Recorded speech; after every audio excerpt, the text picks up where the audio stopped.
சரி நல்ல பையனா தெரியுது, இவ்வளோ உதவி செய்கிறான், பல ஏழைகளுக்கு ஓடி வந்து ஹெல்ப் பண்ணுறான், அவனை விட்டுட்டு போகிறதுக்கு மனசு இல்லையே அப்படிங்கிறதுக்காகத்தான் இருக்கிற வேலைகளெல்லாம் விட்டுட்டு தொடர்ந்து வீடியோ போடுறோம் அவனுக்காக. ஏன்னா நிறைய பேசணும், ஏன்னா காசுக்காக சத்தியமாக நான் பேசுகிறவன் கிடையாது. யாராவது அந்த வண்டியை வாங்குவாங்களா? காயலாங்கடைக்கு போடப்பட வேண்டிய வண்டிங்க அது. வறுமையையும் அவர்களுடைய சூழலையும் எப்படி ஆதரவா பயன்படுத்துறாங்கன்னா, காயலாங்கடைக்கு போடப்பட வேண்டிய ஒரு வண்டி அவசர சிகிச்சைக்காக ஆம்புலன்ஸா கொடுத்தாங்கன்னா இவங்க எவ்வளவு பெரிய டுபாகூரா இருக்கணும்.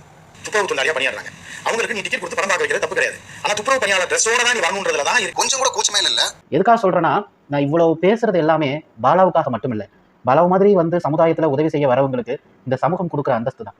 நிறைய பேர் இந்த சமுதாயத்துல வந்தாங்க, தண்ணியில இயங்கக்கூடிய இயந்திரங்கள் எல்லாம் கொண்டுட்டு வந்தாங்க, ஒரு முறை வாங்கி ஃபிட் பண்ண போதும் டியூப்லைட் காலம் முழுக்க கிடக்கும், அந்த மாதிரி எல்லாம் கொண்டுட்டு வந்தாங்க. பல பேர் எங்க போனாங்கன்னே தெரியல, சில பேரை பைத்தியம்னு சொல்லிட்டாங்க. இப்படி எல்லாம் நிறைய சம்பவங்கள் இருக்கு.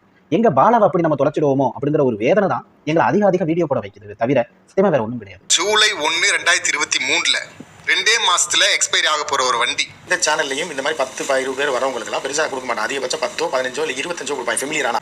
அந்த வண்டியும் பாத்தீங்கன்னா 50,000 60,000 வாங்கிடலாம். அதை மறுபடியும் உமாபதி